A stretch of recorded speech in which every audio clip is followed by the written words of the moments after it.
Hey guys, it's Jeager, Commander of Watchmen, Alabama. I'm glad you're here.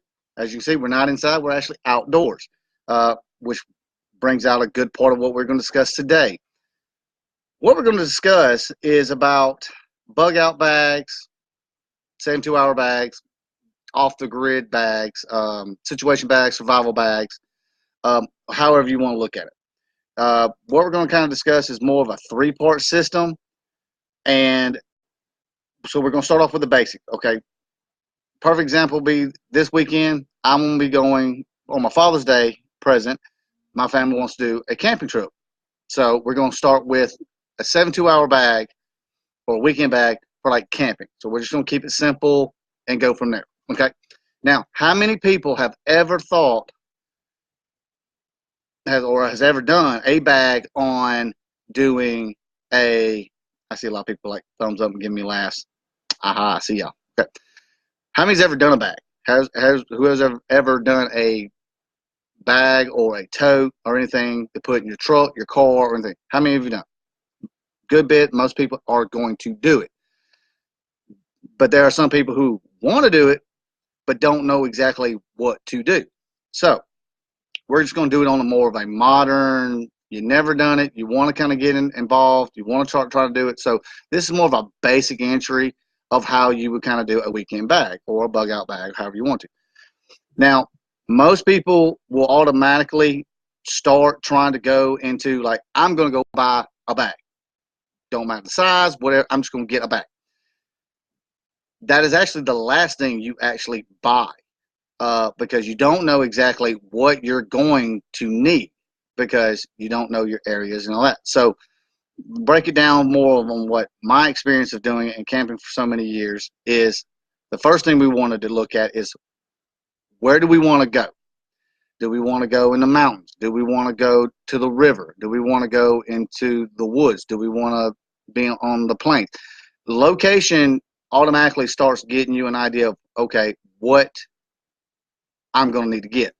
The second part that most people automatically try to look into is weather, which is a very, very important key to knowing what you're going to do with starting off doing your first bag. Okay, weather gives you a lot of answers right off the bat before you even started getting supplies up or thinking about anything.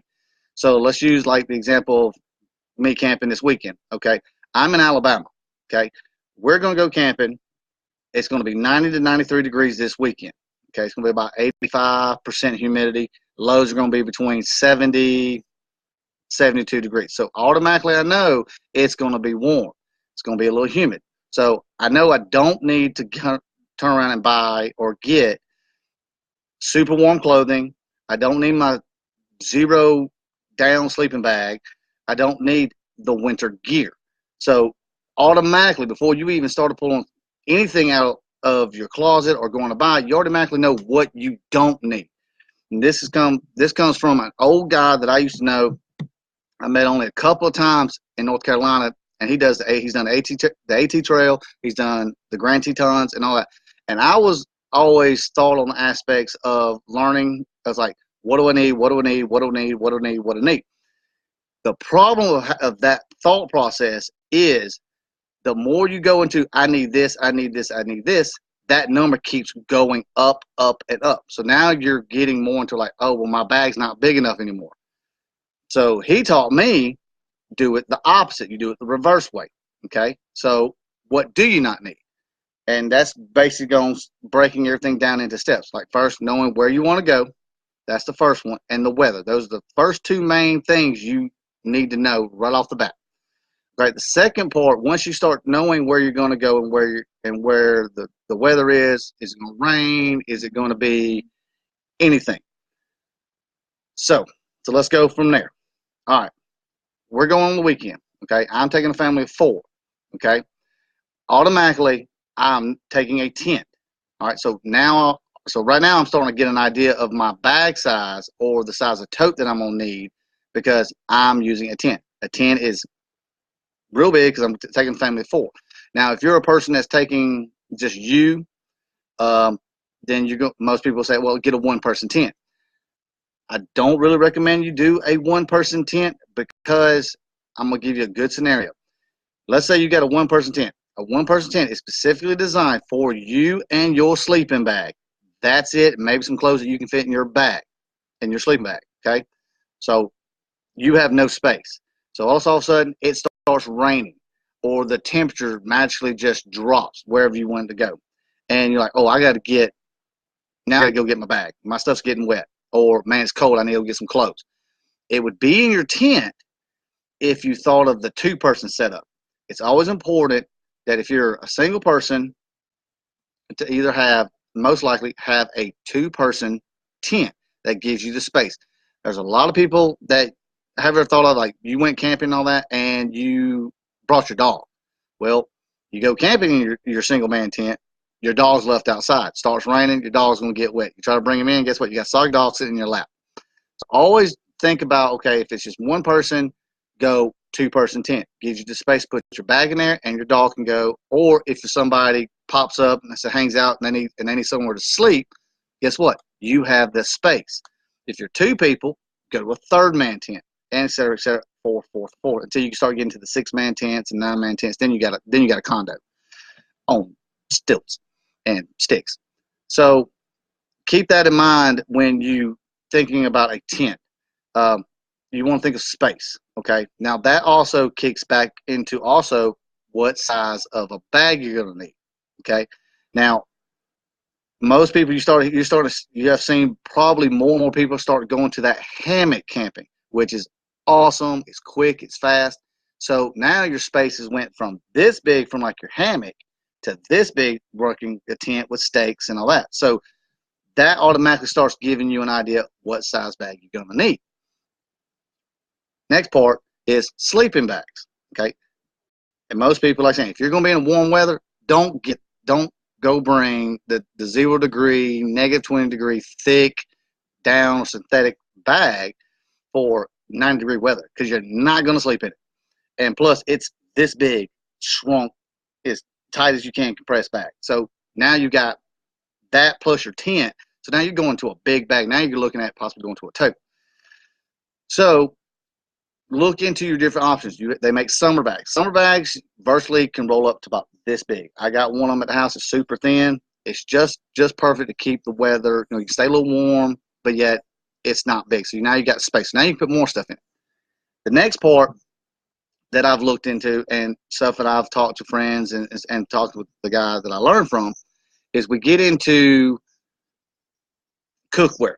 Okay. If we're doing a bug out bag, we're camping, we're going to go hiking or something like that, you don't bring the Coleman stove. You don't bring the big 2-man stove with the propanes and all that. You don't take it. You don't. You end up going to literally a cooking stove that's like literally this big, maybe a little smaller, because of space. Because it's all about weight. Now, if you're doing what most people like to call car camping, then yeah, you can bring a Coleman stove. You can bring it up because you have a truck or a car to use. So that plays into your thought process. So, but when you go into let's say your bug out, you're going to go camping, you're going to go hiking a mile or two or whatever. Then you're going to look into, you can't bring hamburger meat, you can't bring bacon. You can, but now you got to bring in something to keep it cool. Most people would bring like MREs, the freeze dry food, stuff you can use, you can cook with boiled water, instant potatoes, or mashed potatoes and everything. So that's where you kind of look into your food if you're going hiking. You want to stay light, but you don't want to be, you can easily carry a lot of food, but it'd be literally, my mom's M&M's that she knows I stole, and I know she's watching right now. So here we go. So we have a roughly idea right there. So we already know, all right, we know where we're going. We know what the weather's going to be like it's going to rain, whatever. So we already know if we're going to need rain gear or other extra shelter that we want to make. And we're not talking about primitive camping on like, I'm going to take sticks and dig a hole and take leaves and all that. We're talking about just basic, modern. You can get stuff at Walmart or you can go buy name brand stuff. So we're kind of going that way and makes it easier for people to understand. So it goes from there. So now we're going back to our bag. Okay. So if we're going to go into, we're going to take a 4-man tent for me and my family. All right. I'm going to do just a bag, I already know that I'm going to have to get into those upper levels of a bag, like a 90 liter or 110 liters. Like, it's a bag that literally I can pack that can do food or stuff for a week, but it's for a weekend. But I got to have that much space to be able to carry to take my family, because that's going to be me and the kids, no dogs this time. And so that's how you have to look at it. If it's just you, then you can go to a smaller bag because you're not carrying for other people. But you also got to consider, am I going to do a tent or a hammock or anything? Because if you do like summertime bag, a hammock and all that, you can get away with 35L, 45L bag. If you go into, okay, I'm bringing my 4-man tent, I got a 20-degree bag for summertime. Now you're taking your space up. So these are just simple aspects that you can look at on doing the basic camping. Now, like I said, this is just a basic thing. This is not trying to go glamour camping or actually right on. What, I see a pea needle behind me. Yes, yes, pine trees. Pine trees. You know what pine trees look like? There they are. I'm in a disclosed location. Shh, don't tell nobody. So that's what I suggest you look into. Keep everything simple. Never go into that part of, okay, I need to get this, I need to get this, I need that, blah blah blah blah. Just go into like, okay, do I need a big stove? Can I take my little stove? Can I cook my food on my little stove over my big stove? Do I need thermal gear if it's not gonna be cold enough? What you don't need is the best way to go. Always do it backwards and reverse. That's how I've actually learned how to literally take a lot of stuff and condense it and make it last a long time. I'll give you a perfect good example is when I first took my wife Amanda camping. Okay, went to dirt farm, simple backyard. You can park the car upside. She brought 2 car loads, front seat, back seat, and trunk twice to the campsite. Now she can do it in like a tote. And going from that process of what do you not need? A lot of people look into also like your lights. Like, what kind of light? Are you going to use a Coleman light? Or are you going to use flashlights? Are you going to use candles? All that dictates. But you also got to remember, if you start bringing like flashlights and stuff like that, you got to have extra batteries, how to start a fire, multiple ways to start a fire. Do you want to bring, matches, waterproof matches, a lighter, or a fire starter? So I'm like, all these little bitty small things, they're more of like just kind of like throwing in a bag and stuff like that. So they're not really really dictating your size. Your main things that are going to dictate the size of your bag is going to be what you're going to sleep in, what your shelter is, how much food you're going to carry, water, all that, and your basic necessities like, your toothbrush and all that, which that doesn't really affect your size. Like saying your shelters, your sleeping bag, food, how you're going to cook food. That's where you're going to really dictate on how your bag's going, what size it's going to be. That's the important part of it. And then once you put all that stuff on the floor, like here's the size of my tent, this is the size of my hammock, whatever you're going to take. This is the kind of stove I'm going to take. This is the food I'm going to take. These are my clothes. Once you get all that laid on the floor, then you'll know exactly what kind of bag you need to buy. You don't have to buy. Now, this is the cool thing. Most people think they get into that little thing like, I need to buy name brand stuff. You don't. The way the market is right now, there's so many things right now that are off-brand or sub products from the same company, like North Face, Marmot, all them. They make these other bags that are 3 times cheaper, but just as good. So you don't have to necessarily buy the name brand. There are a few things you want to buy that at some point you want to put the little money up. Shelter is really one. If you go turn around and buy a $40, you can use the name Coleman tent that you can buy, or Ozark Trail you can buy at Walmart or Dick's or whatever. These tents are going to be single stitched. And when I mean single stitches, it's stitched one time across the rain. Okay. So when you get a big monsoon, good rain, where do you always find a leak in your tent? In the corners. Now, when you start getting into those $150s, $200s, $300 tents, you get into what they call double stitching. And they are automatically on pretty much 90% waterproof right off the bat. But the companies that have those, that give those kind of tents, they automatically do the extra work for you and take and seal the tent, seal the rain fly, seal everything. That doesn't mean that you have to go buy one, because that's just what it is. You can take a $40 tent and virtually turn it into a $300 tent with just a little bit of work and a little time of buying extra products to seal your rain flies, seal your seams, and all that. So there's so many ways you can take low-end budget gear and turn it into high-dollar gear. And that's just trial and error and just learning and finding out what things done. I have a lot of budget-friendly cook gear and cookware. I have a lot of budget-friendly tents that I've used that I've turned. I got a $50 Boulder Creek tent that's better than my $350 Marmot tent. It stays drier and it gets more space. But I love my Marmot tent. So you don't have to buy the high-dollar item. You just have to just kind of start at a reasonable idea. It's always good to do reviews. It's always good to talk to people who do it a lot and all that, to understand what you need to have or what you need to get for your,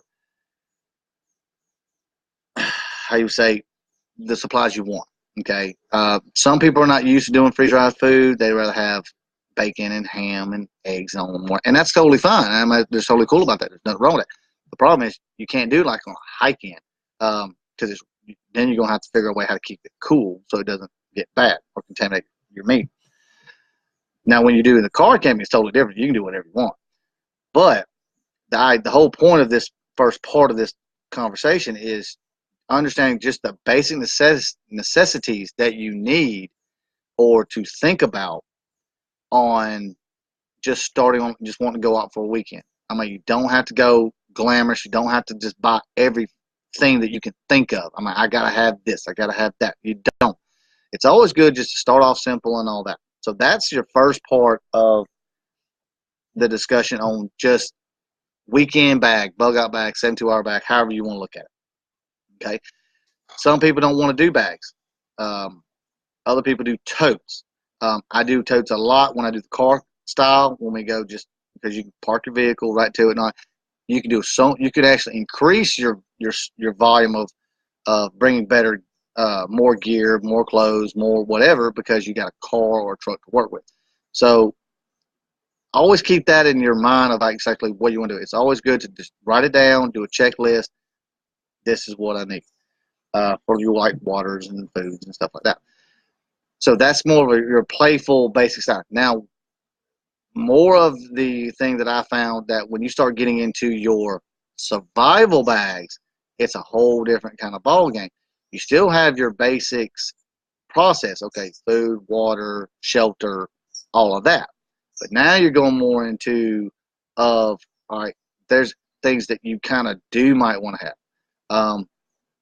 That's when your gear might want to get a little bit more advanced or more technical, how I would look at it.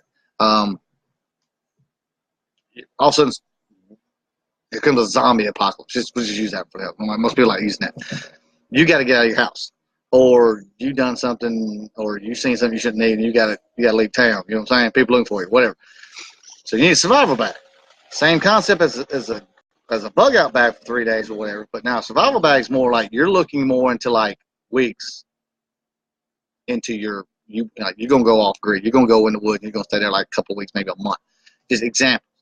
So now you're gonna get into more of your. Now we're looking into your basic necessities: food, water, and all that. So those are automatically on your list. But now let's start with the water aspect of it, okay? How much water can you carry? Most people go from 3 to 5 liters is the low end. I've seen people go from 1 to 3 gallons. Okay, now that's your supply that you have now. But what happens when you run out of water? How are you going to make water safe? Most people say, "Oh, I do tablets." They are last resort. That's my personal opinion. If you got the little tablets to make water safe, that is actually your last resort. You have a water cipher, which is like a little massive straw that you can actually put in the water, and it's got a filter in it, just like a main big pumping purifier. Those right there, you start putting them into your bag list and your checklist of what you're going to need, because 3 to 5 liters or 1 to 3 gallons, depending on how you want to look, how people look at that and what they certainly need. You need that for cooking food. You're going to need water to stay hydrated. And so that, say 3 to 5 liters, could go pretty quickly within 3 or 4 days, real quick, depending on how sparsely you want to use it. So now you need means to make more safer water. So now that, like I'm saying, the purification now kicks into your how you're going to actually put into your bag or your tote or however you want to. All right. Your shelter stays about roughly the same. It doesn't change because it's, you got a tent. Most time people go into the tent aspect of it because it gives them a little bit better, more security away from like weather, bad rain, animals outside or whatever. So your tent don't really change. So you don't really have to worry about it. Your bag now your sleeping bag will change because you might be in a part of where your bags are going to be. You might be in cold areas at one point. You might be hot now. So you kind of get right in that, go into that 20 to 0 degree weather frame. Now, if you're like up north, it's a whole different thought process on bags, because you're going to get into that negative 20, negative 30 kind of bags. So your bag will change a little bit. It won't go thin. You'll actually try to keep it right there. And your clothes comes into effect on having enough clothes to work with, but also have enough clothes to where if you got to wash clothes or find a way to clean clothes, either way, however, you still have extra clothes to wear, because your feet are the most important part of, believe it or not deodorant or whatever, but your feet are, because your feet are going to get sweaty. Your feet are going to get wet. They're going to get muddy. So really, extra pair of socks and all that stuff like that, those simple things most people don't think about, go a long way. Food's the other. Now, food's a different one, a thing that'll change too a little bit, because now you're looking into the aspect of, okay, this is X amount of food that I have to cook with, all right?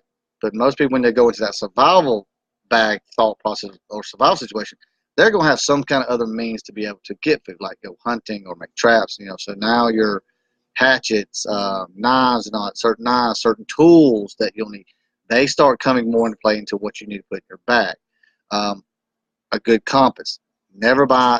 That's one thing I strongly say. Never buy a cheap old compass. Buy a very good, decent compass. Have a map of the area that you're going to go into.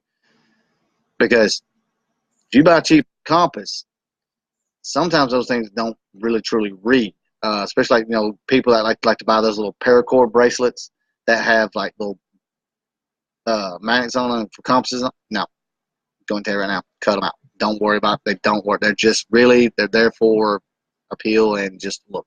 They're not functional. Go buy you a good compass. Don't really matter what kind. Just find one that will do it, that will read, and you know how to get your bearings and all. And of course, that's going to be something down the road. That's more like a side thing where you learn to read a compass, or you learn how to read a map of your area that you're at or you're going to be at. So now it still falls back down to even your basics going weekend camping if you're going to go hiking. So that's something that you need to look into, of playing around with just stuff. Also, you want to look into, always have stuff that, like fire, like making fire. It's always good, like I said earlier, it's always good to have lighters or waterproof matches. Always do waterproof matches. And also have some other means of starting a fire. There are multiple ways to start a fire without matches, without lighter fluid. A little 9-volt square battery and steel wool or a screwdriver. You put them together, it will immediately make a flame. It will melt the steel. It will actually start a big spark, and you can start a fire. Others is lint from your dryer. A lot of people do not think of that, but that is a very good fire starting source, because it actually will burn and actually stay hot. It builds up real hot. It's not burns fast, but it will help you start a fire. So there's so many ways to always have something else besides your things you always know that can start a fire. Like have a fire starter, like a little fire starter stick you can use with your knife and all that. Those are little simple things. And that's like saying, that can all, both of them still go into your survival and your ordinary bug out bags for weekends, whatever. So like, and that's the, they're going to play both hands. Now, when you get into more of your situation bags, now it's everything's different. You're going to have all your basic necessities like we just talked and discussed about first. Now, situation bags are totally different, a little bit different thing. Let's say you are up in the mountains and you're driving, and all of a sudden you're in an overpass, you're in a pass, and car breaks down. You have nothing. I'm like, you have no way to communicate. You have no signal. You have nothing. All right. Situation bags is for if you get caught in a certain that kind of situation. You have what you need for that situation. Okay. If you're in summertime, flares, ways to signal, which all still go back down to your other stuff, but they're not like a weekend getaway. Like you're just going to go camping at a campsite or whatever, simple car park, whatever. You're not going to need flares. You're not going to need ways to signal people, stuff like that. But situations and survivals, you might need them. More of the situations where you need to be able to find a way to be able to communicate or signal to someone that might be coming afar, a plane or whatever. Hey, I need help. So like different things. I mean, and like saying if you have a tornado rips up through your neighborhood or rips down your house and you have nowhere to go. That's the reason you kind of think about doing survival totes or situation totes or bags or whatever you want to call them or however you want to use them as. It's always, it's always important to use these simple just thought processes because everyone's going to do everything different. The way I do things, the way I might do my bag, it might be totally different from other people that are in different areas. What they might do their bags totally different. Military guys do a lot of bags, do their bags different from a hiker. So never think that one person is better than the other. They're not. Because I'm in Alabama, you might be up north, might be down south, might be near rivers, might be in the rainforest, might be in the desert. So the main thing is to use just where you are, where you want to go, where the weather's going to be. Those are your main things. Now, when you go into your bags, more of a break. Let's break down the bags a little bit. Some people go tactical bags, like what the military uses, or special forces uses, or law enforcement uses, anything like that. They have their tactical bags. Nothing wrong with them. You get into those people. You get into people that do like the hiking. They're going to go into hiker camping bags, steel framed, composite frames, and they're going to be taller. Tactical bags more like wider and fatter. And then you got the normal like boat bag that's a little extra bigger than a regular boat bag. So knowing what you're going to need, what you don't need, and how you're going to stay, where you're going to be at, or your tent, hammock, size bags, weather, all that dictates on what you want to size bag or tote. If you've never done the bag, you're not real sure, do the tote. I love doing the tote because it makes it a lot easier for me just to put stuff in there and all that. The bags are more of like you got to really pack it in and all that. And so, but some people like it, some people don't. So it don't really. It's whatever you personally preference. What's your preference? I like them both.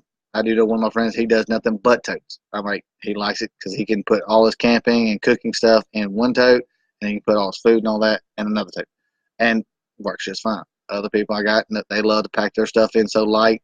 They got literally a cook set that's like 24 grams. I mean, literally, they make it small. I mean, they make it like they want as light as possible, but they can carry more stuff. So you just kind of have to play with what you want to do. Oh, very good points. He is teaching. I do like to teach. I love teaching. So Jeff, thank you for that comment. I do actually like that. Let's do another conversation on a thing that I like, and on is what on the like awareness and knowledge about in general of anything. That's something that a lot of people kind of forget that what Watchmen of America truly does. This is the reason why I love when I join them. I really respect a lot of these men and women who are part of it, because it's not just, hey, this is what's going on, blah blah blah blah blah blah. It's, they want you to have the most knowledge and awareness of, if something happened, like, we ain't talking about government collapses. We're not talking about none of that. We're talking about like hurricanes, tornadoes, floods. Things that commonly happen regularly. You know, they give you the knowledge and the awareness, not only for you and your family, but for communities. And to me, that is a big plus one. I really like these guys. I really respect these people. I even love these people. Because there's so many things I didn't know that I thought I did. I thought, hey, if I do, yeah, I've been doing this all the time. But then they show another way, another more of knowledge, more of like, hey, you didn't think about. And this comes from not only people that are military, because I'm like, military, you can learn a lot from the military. You can learn a lot from old school guys who can take everything from showing you how to make a bow with a knife and how to use vines and stuff like that. So I'm like, that's why I love what they do, because you can learn so many things from them, and they just want you to just be the very best individual you can be, and for your family, for your friends, and all. That's why, I mean, they're very supportive of helping just helping in general the community. Like, they look at ways like, okay, what can we do for this community? What can we do for that community? What can we do for these people in this area? Do they need help? Do they need extra hands to help do a project that there's nobody there? I'm like, these guys, if you reach out to them and you talk to these guys and these ladies, they're there. They'll answer your call. They'll help you in any way they can. Now, grant, work and stuff and all that, you're always busy and everything. So I'm like, that's normal. But I can call these guys anytime. I can call these ladies anytime, right now, on my phone. And these people, they will answer their phone or get back to me very, very quickly and say, what do you need? How can we help you? What's on your mind? And they just love talking. And I mean, it's just like they love the old fashioned of just, hey, it's like back in the day where you just sit on the porch, you just talk about everything, ideas, or, hey, these are my suggestions, or this is what I found today, this is what I learned today. And they want to learn. I'm like, what'd you learn today? Tell me, show me what you did.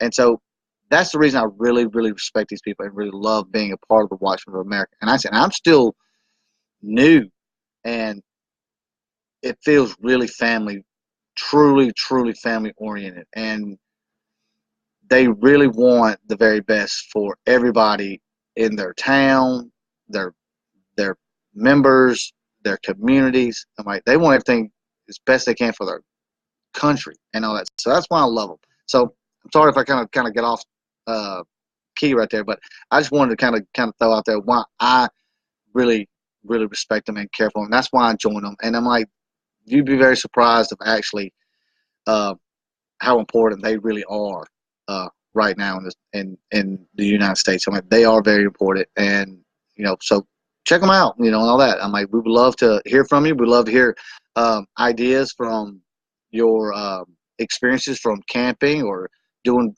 bug out bags, or even hunting, fishing. I mean, any little thing that you can bring. Hey man, I want y'all. This is what I've learned. I'm like, we love to learn it. We love soaking up this knowledge, because the smarter you get, the more knowledge you become, the more aware you become in life in general, or what's around you.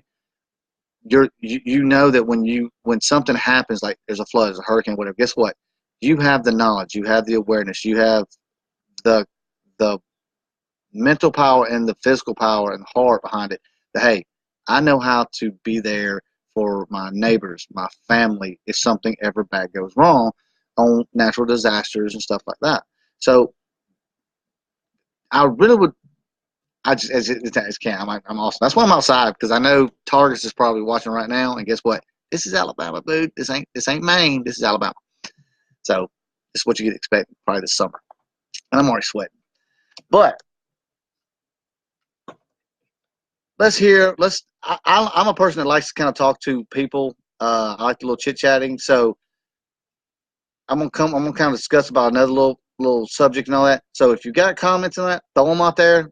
I'll be glad to answer them as best I can, as fast as I can. So that's why I love the interaction and all that.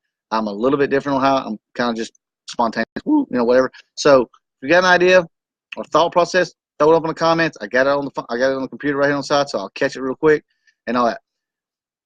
Let's look at on basic things around your house. Have you ever thought about, and most people take this for granted, have you ever looked when you went on your house and you're like, okay, stove, couch, TV, whatever.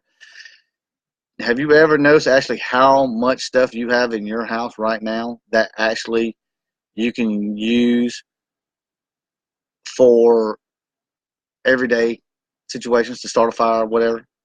I'm like, really think about that. I'm not going to kind of go into it or discuss it, whatever. Jeff, I'm about to answer your question. Give me 1 second, buddy. I want y'all today, when you get done, I want you to be able to go around your house and go, you know what? Hell, I could use that for this. Hey, you know what? That could be used for that. Hey, I got all this extra stuff. I want y'all just for a little small little thing for you, a little project. Just go around your house a little bit when you're just walking around and see how much stuff you actually have that you can actually use for anything. Start fires, make food, or turn around and make a grill or whatever. Just kind of do a little thing. You'd be surprised actually when you actually truly pay attention and be aware of what's around you. You'd be surprised. So do that as a little project. Now, Jeff, you said your thoughts on the military poncho lines for shelter. They do work. It depends on what kind. There's kind of a couple different ones I have seen that I have personally seen for shelter and liners for the shelter. It's going to really dictate on, is it a thin liner or a thick liner? If it's thin, if you get one of them thinner liners like 6 mil, 8 mil, what I've seen, that I personally seen around, is they'll work good for, let's say, like weather-wise, uh, light rain, medium-sized rain, shade, and all. That's about where they go. Now, when you want to get into those thicker ponchos that I have seen, that actually a buddy of mine actually has some of the thickest ponchos I've ever put my hands on. It almost feels like a rain jacket. Yes, those actually handle a little bit better. But if you just say for an emergency, are you talking about more of like the poncho you put on? Because that's kind of what I'm just kind of going with what you're saying. If that's where you're going, then I would say yes, you can use them, but I would use them more as a last resort or something that if you are in a pinch. That's where I kind of would see, if that's where you're going with your question. That's kind of where I see that's where I'd go with it. But rain flies are really better if you're going to do, if you want something for like a liner for shelter and all that. I would probably go to like your hammock rain flies, or even go as far as say getting like an 8x10 tarp. Those do better for your shelters because they're a little bit more weather resistant and they're a little bit better waterproof. And they give you a bigger space to work with because you can use let's see, my Chemicat rainfly that I have, it actually has a 6-part anchor system. So I can actually turn it into, if I set it up low enough, I can actually make a tent out of my rainfly. If you have my phone alive in a perfect situation, Tim, really, come on, Tango, come on. Mm-mm-mm. But the ponchos will work in a pinch if you need them to, but that's just my personal opinion. I would most likely, if you're going to look more into the shelter side of it, go toward your rain flies for hammocks that you can use because they'll give you a bigger space. Or, like saying, if you really want to just kind of do something basic, then go to like your 8x10 or 12x12 tarps that you can get like a Walmart or hardware store or whatever. Those are going to be your best in a just basic, you just want to make a shelter. I'd go that way instead of worrying about trying to go with a regular pullover poncho if that's kind of where you're going. That's where I kind of think about that. Clothing. Oh, wait, this is, hold on. Choose. I'm ready. One line. Everyday dry bag with a liner of 3-day bag. Yep, that is true.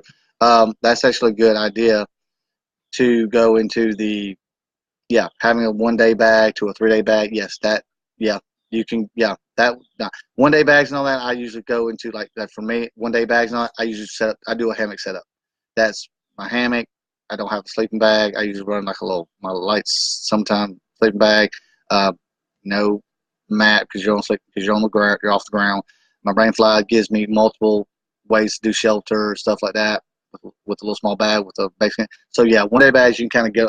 That's more going to your small like school bags you wear because you got the space to work with it. 3 day bags, yes, go into your bigger bags of your going to more like you want to be ready. But like saying again, it also boils back down to where if you're going to go somewhere where there's no rain or rain, it's hot, cold. So it dictates a lot of that. That's where it's going to dictate on that. But yeah, I do like that you have one everyday bag and then you have your 3 day bag. So I do agree. Everyday bag is just like for a day. That's kind of how I've always looked at it. An everyday bag is just to deal for a day. Um, 3 day bag, yes, that's when you're going to kind of bug out for 3 days or 4 days or whatever, depending on how you want to do it. But yes, that is actually a good point. I do like that. Thanks for bringing that up. 1 day bag, everyday bag, compared to a bug out bag, which is 3 or more days. So, good point. That's a very smart decision you have. Cool, sweet. An EDC bag. Yes, that is cool. I do like those. Kind of running out of things because I kind of went over my little areas and all that. So, has anybody ever thought about, is how I look at it. Anybody ever thought of doing the run scenario? Has everyone ever thought about doing it as something, when you go home, like some of you, okay, we're going to do a fire drill at the house. Like, what do we do?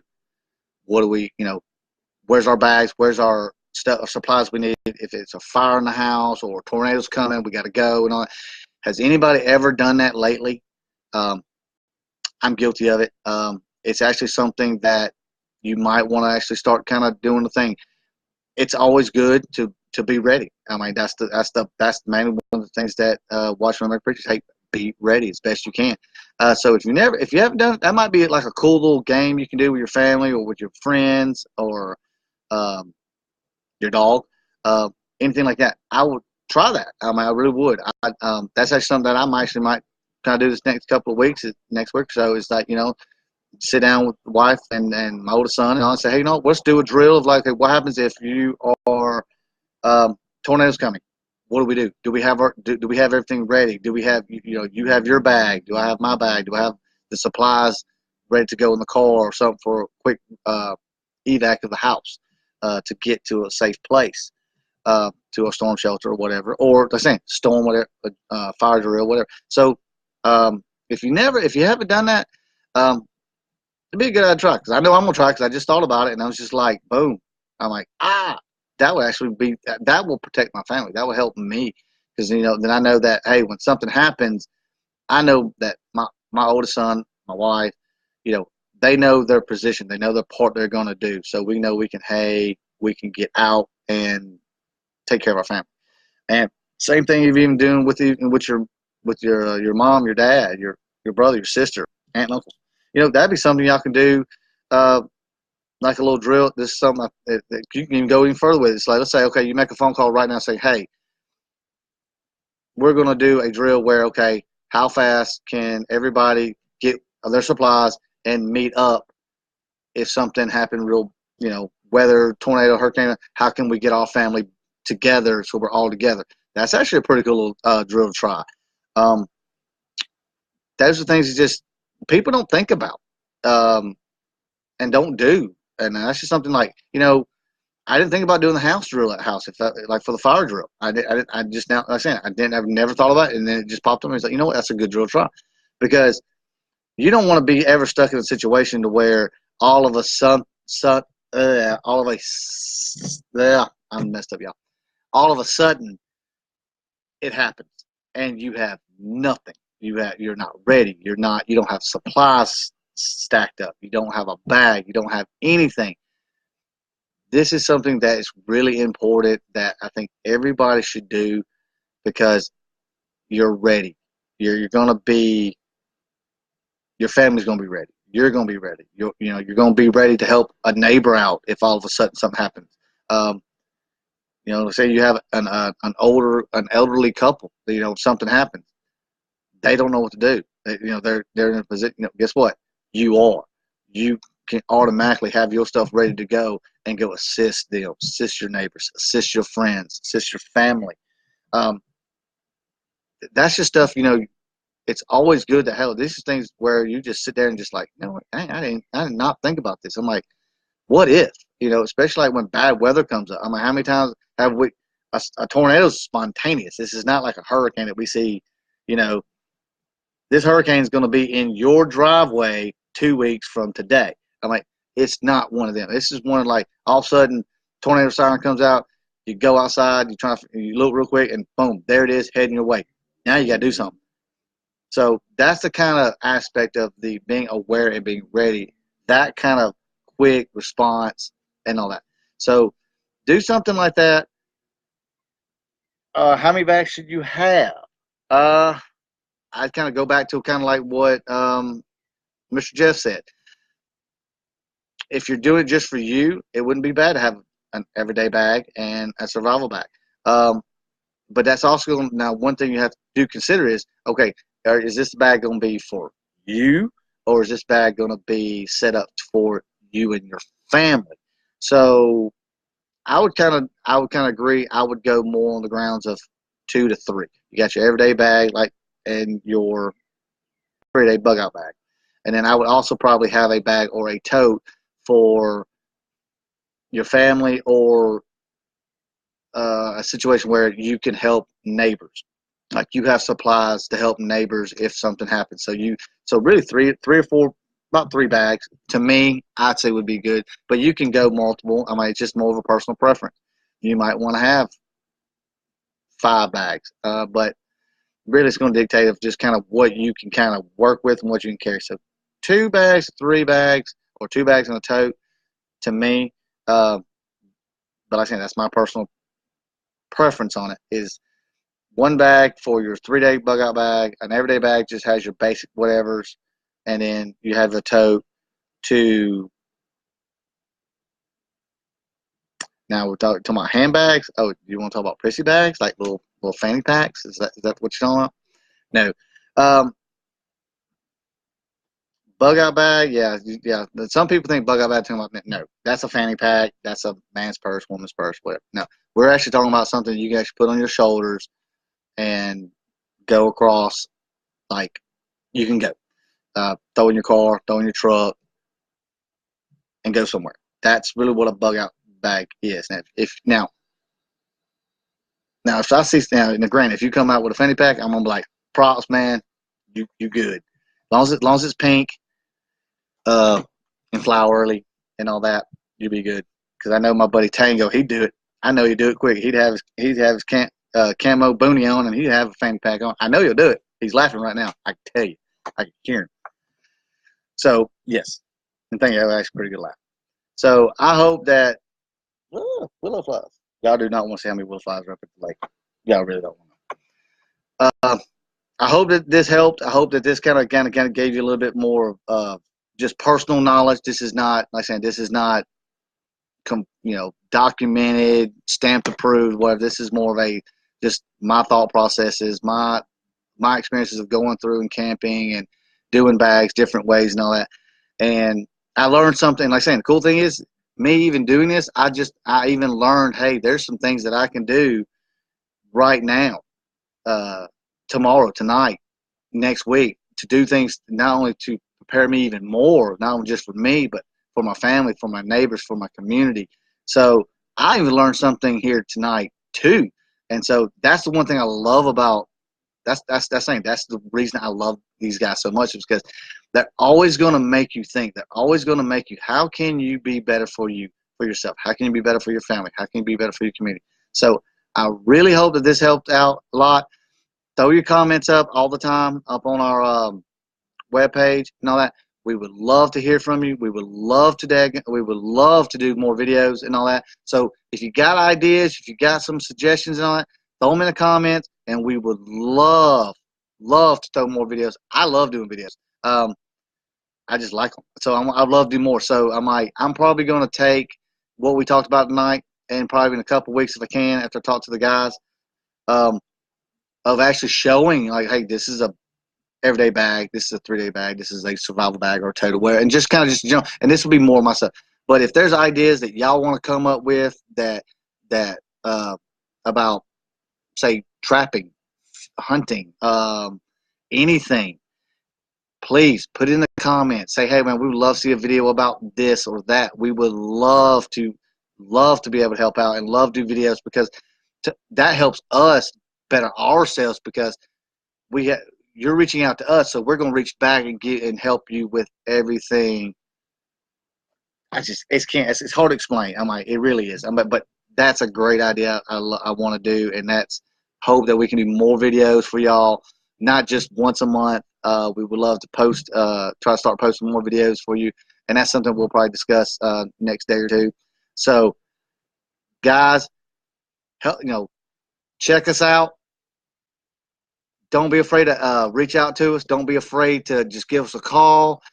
Anything you would love to learn, anything you want to know about us, anything you want to just talk to us or whatever, give us a call. Hit us up on Facebook. Hit us up on our website, and one of us will be glad to get up with you in different states. And like I said, if you're from Alabama, trust me, they'll send it to me, and I'll reach out to you. If you're in Tennessee, the commander up there will get up with you. Or if you can even get with even the national officers, they will reach out to you, and they will help you get where you need to be and talk to the right people. So check us out. You'll be surprised, and you actually be surprised at actually how vocal we are. We in knowledge and awareness about everything in life. So I hope this helps out. Been a couple times. I know my boys, Bubba and all them, have threw out there on the website on. So please check it out. And like I said, don't be afraid to talk to us. Don't be afraid to come out to us. I'm like, we love hearing from people. We love hearing more things that we learn, that we can learn, and we can do things. That makes my day. I love just when someone pops up and says, hey, you know what? Have you ever thought about this? I'm like, no. That's what we do. We love to keep the thinking going. And that's how we get better. That's how we get the best we can be, as not only as an individual, but to our families and to the loved ones we love. We're always thinking. We're not like, well, that's how we used to do it this way. It's been like this all the time. No, I'm like, it's more like, hey, how can I make this last long? How can I make this food last long? How can I purify water better? How can I take these ingredients that just laying in front of me? How can I make an awesome meal to feed me and my family? That's what we do. That's what we want to do. And we love hearing from everybody. So please, do comments, get in contact with us. Trust me, y'all have no idea how important that is to us and to anybody around you. We love to teach. We love to learn. We love everything about what we do. We believe in it. We have a reason. We have a purpose behind it. So check us out. Hope everything works out. I hope I was able to help in some basic areas and all that. I know I'm not the greatest tactical person. I'm not. I've never been in the military. I love my military. Let's make that up clear right now. I love my military. I support my military. I love what they do. They should get paid more. Definitely.